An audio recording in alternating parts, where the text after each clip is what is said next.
Muito bem, na entrevista do dia, como anunciamos, vamos conversar com Fabrício Capistrano, coordenador da Casan de Itaió e de toda a nossa região.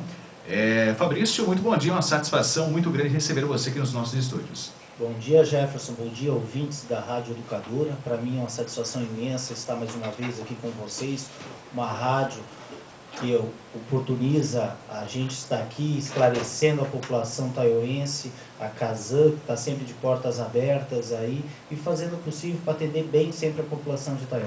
Exatamente. Fabrício, no dia de ontem recebemos algumas reclamações, os ouvintes, nós sempre demos a liberdade aos nossos ouvintes de entrar em contato conosco para qualquer problema que fosse, nós tentarmos resolver, ajudar a resolver da melhor forma possível. Ontem nós conversamos com duas pessoas, uma reside no bairro do Seminário e outra residente na Vila Mariana, e elas nos questionaram sobre alguns problemas, né? Nos relataram alguns problemas que estariam acontecendo na questão das tubulações da Casan. E nós, como tentamos, como falei, de certa maneira ajudar, até conversamos com esses ouvintes, até entrevistamos a dona Alite, lá do bairro Vila Mariana, e você se disponibilizou, entramos em contato com você, você se disponibilizou a estar aqui presente hoje, o que é muito importante também. E já lhe pergunto, por que está acontecendo isso? Porque existem tantas reclamações referente principalmente aos buracos feitos pela Casan no conserto das tubulações aqui em nossa cidade.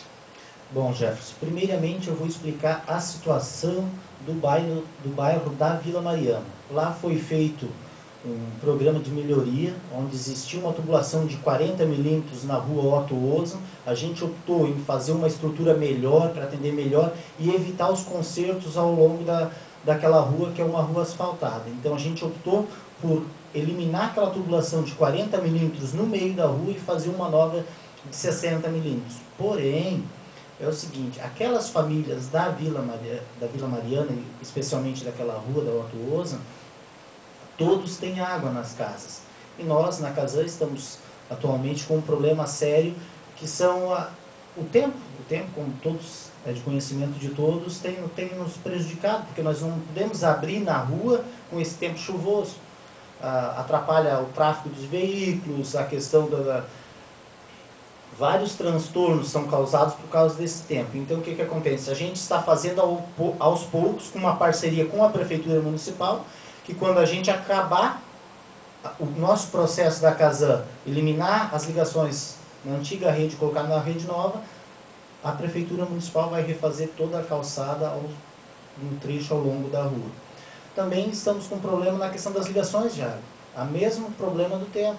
A gente não pode cavar na rua, atravessar a rua, uma casa ou outra, porque dá o problema do tráfego de veículos. Tem várias pessoas na cidade que estão precisando se mudarem e tal, e a gente tem a seguinte questão, temos que optar pelas pessoas que não têm água. As que já têm água, fica mais fácil, tem mais tempo para ser feito, é uma questão de estética. É diferente das pessoas que necessitam da água. Que é uma questão de necessidade, tu ter a tua água na tua casa, para te tomar um banho, criança pequena. Então, a gente tem que eleger prioridades. E a prioridade da Casan é colocar água tratada para todos.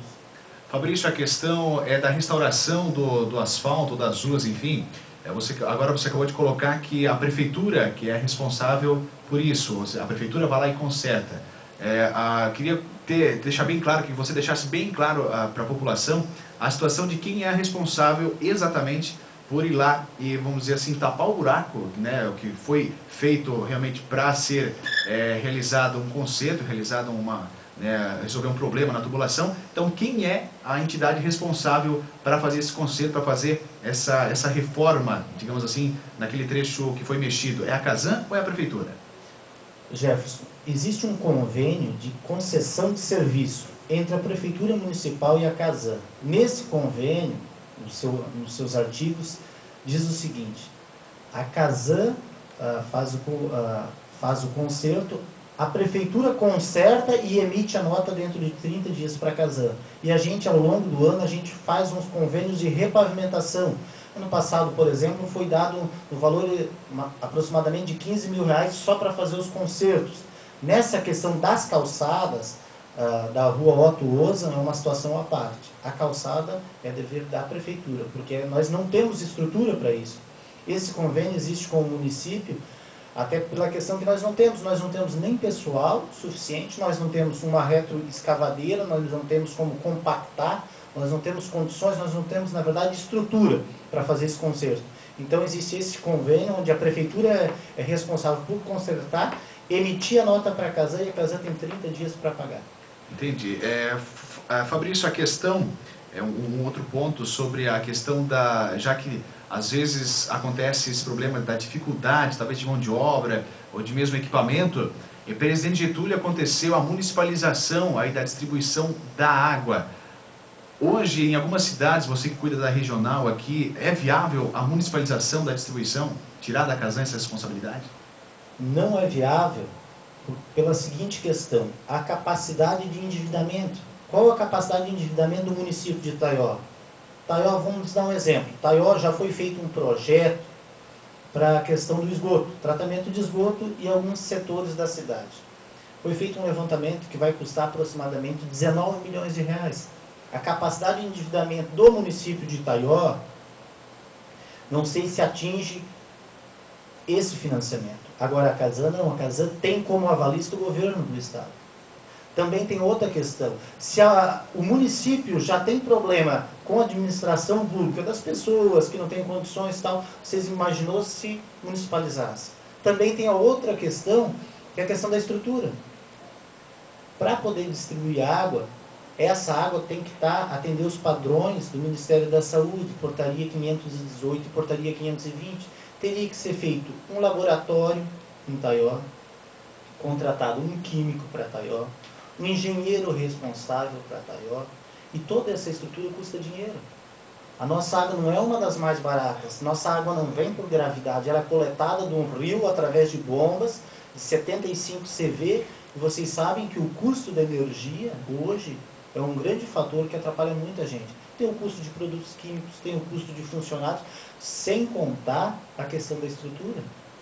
A estrutura da Casan, ela custa muito dinheiro para a gente manter e melhorar, porque Itaió foi feito há 35 anos, o sistema de água, e pouco foi investido. A estrutura, agora a gente começou esse trabalho, a gente fez esse trabalho na Francisco Tomazoni, estamos fazendo na Otto Ozen, e temos outras ruas como objetivo de fazer esse processo, que é a estruturação, tirar do meio da rua e colocar uma rede mais grossa em cada lado e abastecer e garantir assim o melhor abastecimento de água. Eu acho particularmente que não é viável para o município pela questão do endividamento e pela estrutura técnica que demanda a questão do abastecimento e da qualidade de água.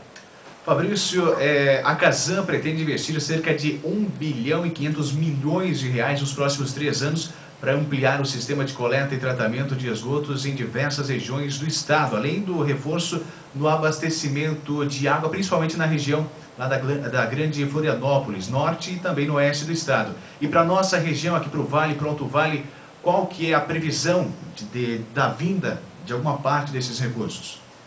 O que acontece é o seguinte, a questão da viabilidade econômica. O governo do estado e a Casan e os investidores, porque esse dinheiro são de investidores. O JBIC, que é um banco japonês, os franceses. Tem a questão do saneamento básico, que hoje é primordial no Brasil e no mundo, está sendo investido bastante, a gente sabe que isso é uma tendência e cada vez vai ser investido mais. Mas existe também a viabilidade econômica. A Casan pegou esse dinheiro, ela tem obrigação de devolver esse dinheiro. Esse dinheiro não cai do céu, nada que vem de graça. Até hoje, nem injeção na testa não dão mais de graça, falando a verdade. O que acontece então? A Casan vai ter que devolver, tem a viabilidade econômica. Está sendo investido esse dinheiro nos lugares que darão mais rentabilidade. No nosso Alto Vale do Itajaí, tem 3 cidades que estão na lista, 4. Rio do Sul, Ituporanga, Ibirama e Itaió. Inclusive, o projeto do esgoto de Itaió já foi feito pela ProSul, a maior empresa de engenharia do sul do nosso país, que custou aproximadamente 350 mil reais. Foi pago pela Casan. A partir desse projeto, a Casan, junto com a Prefeitura Municipal, estão buscando recursos através da FUNASA e outras empresas, e quem sabe numa próxima oportunidade Itaió será beneficiado. Esse está sendo o critério usado pela Casan, até pela questão da sua sobrevivência. E também tem outra questão que está sendo muito citada a questão dos convênios com os municípios. A Casan estava na iminência de perder alguns municípios grandes, como Curitibanos, Rio do Sul. Essa semana foi pego o município de Barra Velha, que também não era mais da Casan, e os municípios estão voltando para a Casan. Esses municípios que saíram alguns anos atrás, porque a rentabilidade só da água, hoje com a questão do saneamento estão voltando para a Casan. Então nós estamos com um pouco de dificuldade nisso, porque para voltar para a Casan existe uma negociação, e nessa negociação, geralmente, o esgoto é o principal objetivo dos municípios. Ou seja, não só a água, e sim, como você falou, Barra Velha voltou pela questão também do tratamento do esgoto. Fabrício, a Casan tem como praxe fazer a distribuição dos lucros aí no final de cada ano. Você acha certo isso? Ou acha que esse dinheiro que teoricamente sobra poderia ser investido talvez em melhorias para os catarinenses? É que, na verdade, essa divisão dos lucros é uma questão bastante conturbada, mas não é o valor total. Desse lucro, 2% é dividido. Esse 2% é dividido pelos funcionários, para os funcionários. Deu ano passado, vou falar propriamente dito, acho que deu R$400 por funcionário ano. Eu acho que esse, na verdade, é um investimento até para a questão, para dar um ânimo ao funcionário, dar um estímulo ao funcionário, porque o funcionário público, às vezes o pessoal reclama, porque o funcionário público vai lá, só faz o trivial, o arroz com feijão. Eu acho que este é um estímulo bem-vindo à Casan. Eu acho que a diretoria esteve certa nessa divisão dos lucros. Não compete a nós, aqui nos municípios pequenos, essa discussão, mas sim ao colegiado da Casan, aos diretores, o nosso diretor-presidente, Davi Weber, e até mesmo envolvendo o governador do estado, mas eu acho que não é um valor exorbitante, R$400, e sim um estímulo aos funcionários, que com certeza, isso não é um custo para a Casan, isso é um investimento, e sempre tem as pessoas que dizem, o maior patrimônio de uma empresa são os funcionários, é a matéria-prima, é o valor humano das pessoas. Eu acho que é bem-vindo esse valor, não é pela questão de dinheiro, mas sim até como uma forma de gratificação às pessoas que realmente se dedicam, e vocês, as pessoas, os ouvintes, às vezes criticam as pessoas, os funcionários, mas o povo, as pessoas, não é tão fácil assim. Quando tu trabalha para ti, é uma situação. Agora, tu trabalha uma vida inteira servindo as outras pessoas. Tem as dificuldades, às vezes tem pessoas educadas, como a grande maioria que chega, mas também tem aquelas que não têm tanta educação assim, e é bem complicado. Eu acho que é bastante importante essa divisão e sou a favor disso. Fabrício, então, para finalizar, eu agradeço a sua participação, mas gostaria que antes da gente então encerrar a nossa entrevista, você mandasse talvez um recado. Você, como já explicou a situação, que não é fácil o trabalho na Casan, é muita estrutura para se cuidar, talvez até a questão do funcionalismo, não está tendo tanta mão de obra, entre aspas, né? O pessoal talvez não está dando conta porque realmente não tem pessoal para isso. Mas talvez você deixasse um recado então para a população que vem até nós em uma forma de expressar aí a situação, de mostrar a situação, esse pessoal que vem até nós então nos comunicar e pedir para que nós os ajudemos. Então eu gostaria que você deixasse um recado para a população que sempre, e com certeza não vai ser, não é a primeira vez e não vai ser a última que vai cobrar aí algumas situações da Casan. Bom, eu gostaria de dizer, agradecer às pessoas, a grande maioria que às vezes a gente sabe da demora às vezes da prestação do serviço, a gente faz dentro do possível porque a gente está com problema de falta de funcionário. Faz 10 dias que foi feito um concurso público, está sendo a iminência aí de ser chamado esse pessoal desse concurso para trabalhar. E agradecer as pessoas que têm colaborado com a gente, esperado pelos serviços. A gente sabe que é difícil, porque na Casan a gente tem um lema, cada pessoa que entra na Casan a gente sabe que é um serviço, que é um problema. E cada um que entra acha que o seu problema é mais importante que o outro. Então não é tão fácil assim, a gente tem um cronograma a ser seguido, a gente está fazendo o possível, apesar do tempo ter nos atrapalhado, e existem maus necessários. Por exemplo, lá a questão da Otto-Ozen que você comentou, para ser feito essa estrutura, precisa ser quebrada algumas calçadas, precisa-se um pouco de barro, um pouco de pantano, mas pode ter certeza, isso logo vai passar e a estrutura vai ficar por anos, e com certeza vai ajudar muito mais a população. E dizer o seguinte, se as pessoas às vezes têm a vontade que o serviço seja realizado, nós da Casan também temos o mesmo anseio.